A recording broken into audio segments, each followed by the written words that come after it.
Hello, I am here at Prodigal Coffee Roasters, and Mark is going to give us a tour around the roastery. We're going to talk coffee, talk about Prodigal's beginnings, and show you how Prodigal does what they do to roast delicious coffees. Let's go. This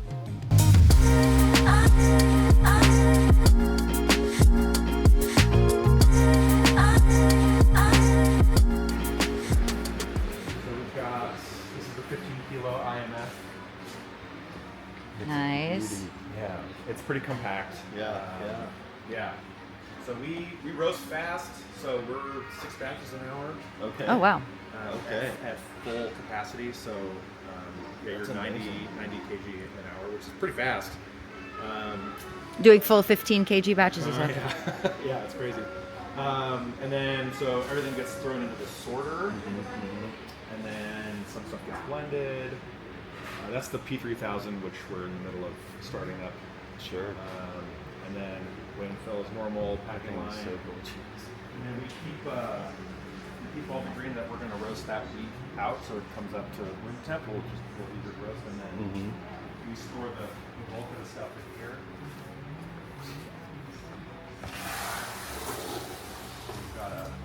We've got a cool room. How cold do you keep this room? Chilly and nice. It used to be colder, now it's at 50. Okay, 50 is better than 70, whatever. Whatever the outside of Colorado is doing. It's a weird thing. So a normal refrigerator, like a commercial refrigerator, you got produce, and there can be a lot, but coffee's just way dense. And then, let's say the room is stable, and we get a 1,000-pound delivery, and if you just park 1,000 pounds of warm green in, and that little AC has to. Oh yeah. Yeah. So 50 is kind of where we're happy at. Sure. Work my way over here. And how do you decide? You said that you keep all the coffee that you're going to roast in 1 week out. How do you know what How that much? volume is going to be? Good guessing and rounding up a little. So like if I think I'm going to sell 30 kilos of a thing, I'll bring out 60, and then the remaining 30 would be the next week. And if I end up dipping into it, then we're safe. Sure. Pretty. Yeah. Love the packaging. Yeah. This color thing has been a long time in development. Yeah. And I got nothing to do with it. It's all Kaylin. She's the color mastermind. Okay. There's 3 freezers behind you. Do those have like different long-term storage? Yeah. long-term storage? Oh, okay. Yeah. So like, Hunter or COE just arrived, so we'll throw some straight in here and then grab it in a year or whatever. Oh, that's awesome. Yeah. What's your capacity for the? Oh, the Yeah. freezers? Do you know how much you have in there? It's a few hundred kilos. Yeah. Oh, I guess the thing we missed at the door was that chamber sealer, so we won't vac seal anything ourselves here. A lot of vacuum bags break in transit anyway. Yeah.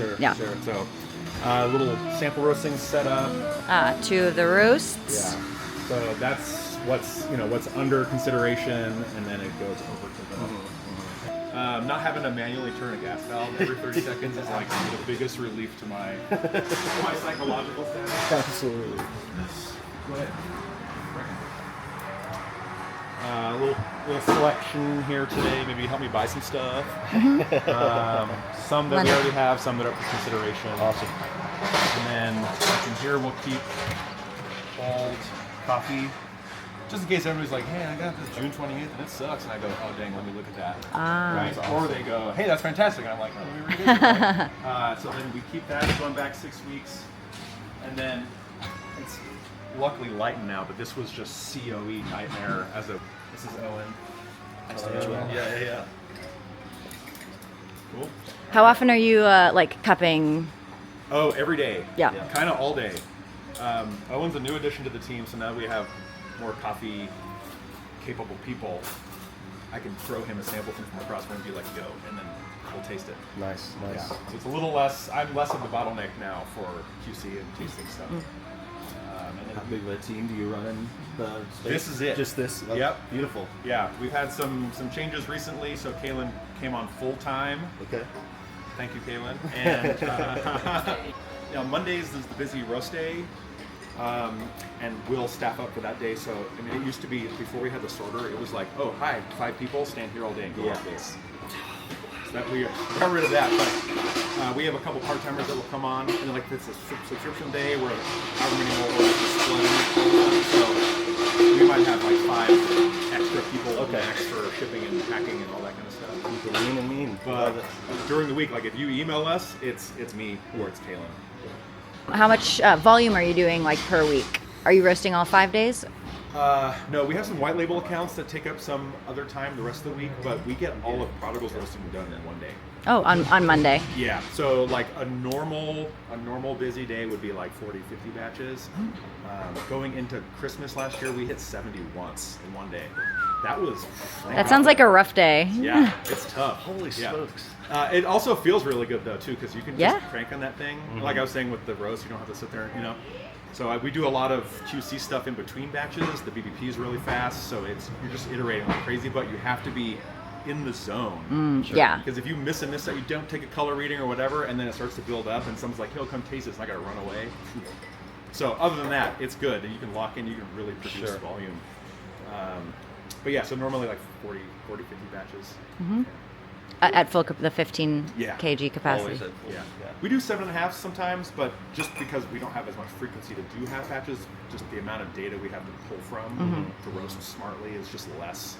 For sure. So, like if somebody gives me a brand new coffee, I can do a couple sample roasts, and we can get pretty close on the first shot for a 15 kg. The 7.5, just because there's that less bank of data, it's just a little harder. And is the IMF fully automatic?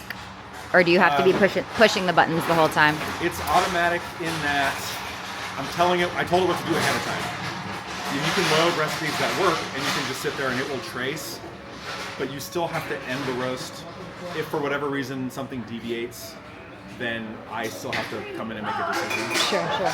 And what's the process going from sample roasting to production? Do you do any like translating profiles, or do you sample roast just for green? So we will sample roast a bunch, see how internally consistent that coffee is. Like if it's always cracking at the same time and the development time is always the same. Then we can look at other profiles that have worked with a similar coffee on that machine and then make a good guess. Yeah. And we're usually pretty close. Cool. Yeah. And you take color readings after it's roasted. Do you do like moisture and density and all that stuff beforehand? We don't consider density. We do green moisture and then weight loss and color. And then color, of course, is like, there's a window of accuracy. You miss one little Quaker and the number's like way high. And you go, I'm roasting light today, right? So you have to sort the sample, take the color reading, and then like if I handed that over to Owen, he'll sort slightly differently, so the color might not be the same. So color's kind of a funny tool. You can only rely on it so much, but it still helps. Like in the absence of everything else, one time I dropped the batch on the floor. I didn't know my weight loss. And the color helped me get there. I got some confidence in that because of that. So we triangulate our way to whatever decision. Yeah. So you're also weighing before and after every batch. Yeah. And I mean, the upside of doing 15 kg is we can get gram accurate output weights, but like, our neighbor's box crowd, they're doing like 60 pounds and getting a gram accurate scale at 60 pounds is just a little tougher. Yeah. Sure. Yeah. And then we'll sample we'll stuff straight out of the machine. And it gives you a certain amount of information, but general flavor, yes. You can get some coffees that actually are stunningly unusual straight out of the machine, and then a couple days later they're like a totally different beast. Mostly I find that not to be the case. If the coffee tastes good straight out of the machine, I'm like, it's good. And then it just is good later. Yeah, absolutely. Yeah, some coffees are a little strange right out. Do you recommend that people rest the coffees for a certain amount of time after roasting? Like for cupping? Yeah. Or tasting, or just drinking. Yes. Customers. So we're big proponents of resting. Yeah. People often ask us for really prescriptive stuff, and I'm just a little hesitant because, like here, for example, if you look up, we have these skylights, but we've, sort of Covered them mitigated over. a little bit of that, yeah. So like when the green would come in, and then that light was pointing down, everything was fine, and then the green was, off the side, but then the sun moves, and then it's getting nuked for an hour, right? That happens in people's kitchens too. So like if you're like us, we've got some on the counter. Yeah. If you've got one on the counter and every day it's getting roasted for an hour, like that's not the same amount of as if in a cabinet for 6 weeks and I pull it out and it's the first time I've opened it.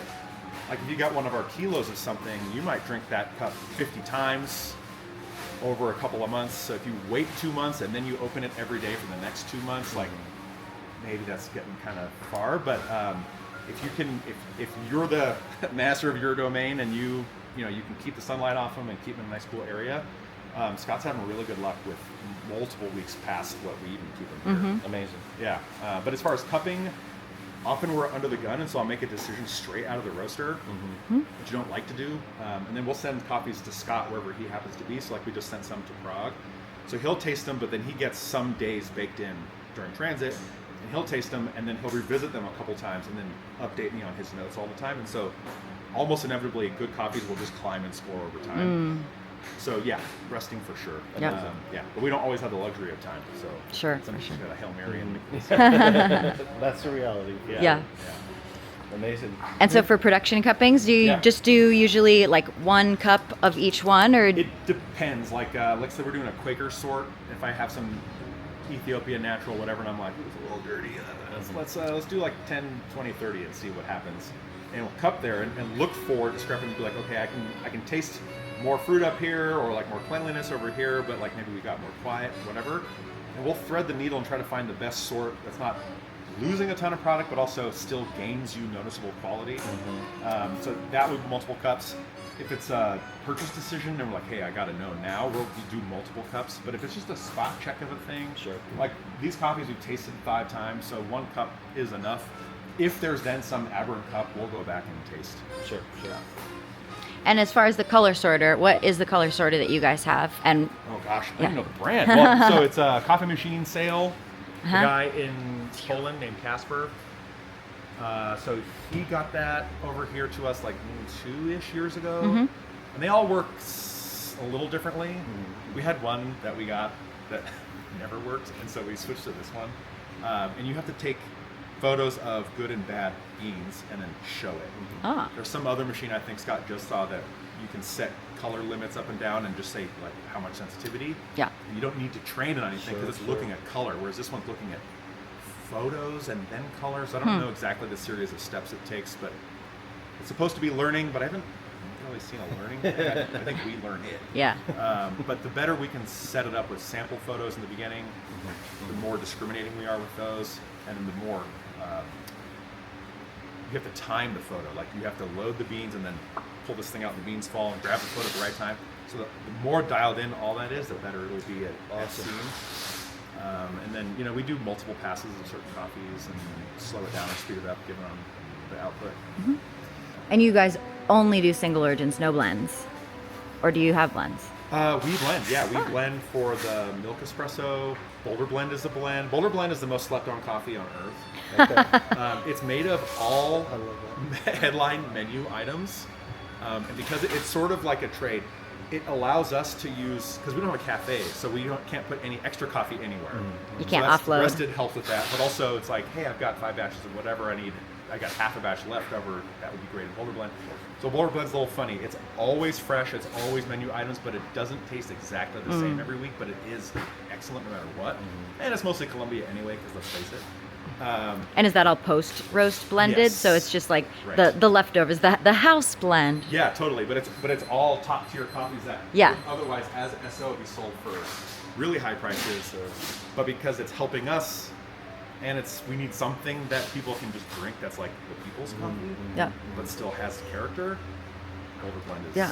and it's super cheap. No, that's a super Love that. creative solution, I think. Yeah, but it's tough if you go like, oh, I like Major Dickinson's blend, and you rely on it for a flavor profile, and you don't ever want to relitigate that decision. You can just buy it, but like the Boulder Blend, it'll do this. Yeah. Sometimes like Kenya comes in, like boom, that's 50% Kenya now, right? New Colombia comes in, so it changes, but it's still the spirit of the thing is it's juicy, bright, a lot of citrus, a little berry. Love it. We're also not in the same mood every day, so Yeah. Right. Yeah. Yeah. That's super. I really love that as a creative solution. Yeah, Do you that's do awesome. the other blends pre-roasted? No, Or we roasted? always post All roast. okay. Yeah. And It's a little tougher for math, but it. yeah. What's your reasoning for that one? If you, I think Scott will have some reasons too, but let me try to channel Scott. If you pre-roast blend, your data will look a little smoothed, right? So as like if each one of those coffees is cracking at a different time or temperature or whatever, then your crack is spread out. It's all sort of more generalized, and it looks better than it is. And you also can't necessarily roast to the same color for each component in the same time. So we had one post-roast blend some time ago. There was 2 components, but they were both the same variety, slightly different processing. And one was like, 30 seconds of development, whatever, and it hit color. The other one needed like a minute 20. And if I had you'd have had this huge color spread. Yeah. You'd have had under beans and over beans, and it would have been a really weird combo. So it, post roast, getting my words right, Yeah. post roast blending is just safer in that regard. You can design the coffees, say, yes, I approve this component in this way, and then add it. But then also your data is just more high fidelity. These are ready to serve if you guys Yeah, want to let's taste go some for stuff. it. Yeah, cool. And you do like always blind cupping or not? Oh, well, obviously not right now. It's We're- upside down. Okay. I'm not looking at them. Yes. So if the coffee's near it, label down. If we're trying to be really crazy about it, we'll label the cups and label the tins and leave them over there. And I'm just like honest with myself, and I don't look at the beans because if I know what's you're always trying to guess, like whether or not you're trying, your brain is trying to figure. Oh it yeah, out. for sure. So- No, I've definitely done where I've like set up a triangulation for myself, Yeah. and I'm like, this is not the one that's different. I'm like shuffling it myself, and I'm like, I'm not paying attention to this one that's different. It's not that one. Yeah. Oh But yeah. the- Well, so as soon as we brought Ona, I was like, all right, trick me. yeah. Put coffees on there I'm not aware of, whether they're ours or somebody else's. Just Did you get duped? you totally Love it. Oh yes. And like if I get to the end, You're like, yeah. even if everything is totally anonymous, but I knew which coffees were on the table that day, if I got to the end and I hadn't tasted the thing I thought I was going to taste, I'll tell myself it's in that cup, even though I can't see the label. Like, Yeah. So your brain is always Yeah, on yeah. like, It's trying to figure things out. So yeah. And So what are these containers? You like to use the like plastic clear containers? these are easy for stacking and labeling. Yeah. I don't think they hold the coffee very long very well.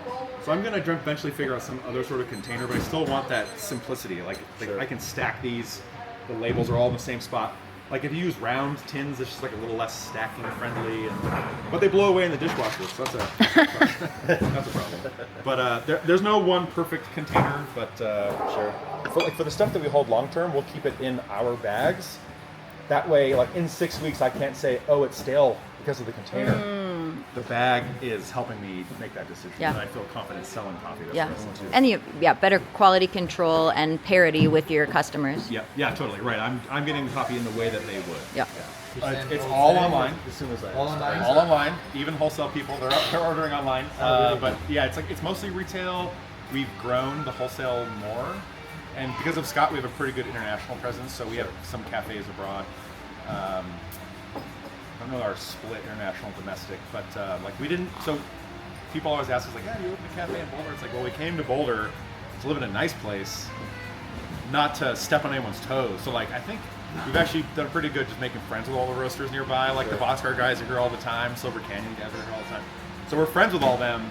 We don't really steal anyone's business. That being said, we have like a couple of spots in Denver that carry us, and they also carry Sweet Bloom too. So there's room for everybody, and we're not necessarily like, we're going to own Colorado and take it.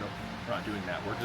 We're online, emailing everybody who will listen to us, and then sending out sample packs and stuff to cafes. Like so, Scott got us a big account in Germany, and they order every month, so we're there all the time. South Korea all the time. The original idea was just a subscription, one wash, one natural. But we kind of expanded that a little bit and did, full-time roasting, naturals of course, even though, and To everyone's surprise. yeah. So got here in April 2022. We spent the first 6 months where we were just figuring stuff out, bag vendors, coffee vendors, and stuff like that. And then we found this spot in December, and the idea was basically we wanted to get coffees that we love to drink. We don't want to cut corners, and we want to put out new, fresh stuff all the time, and go to great lengths to get coffee here with as little sort of travel drama as possible, which means a little more weird logistical stuff versus just waiting for something on the boat. Trying to get around unknowns. And Scott will tell you, and it's true for me too, that our weakest thing is green buying. Figuring more out as we go along, so we're trying to take smart risks and avoid the dumb risks we've already taken. Thank you so much for watching. Make sure to like, subscribe, and follow for more coffee and coffee roasting content. We'll see you back next time. Cheers.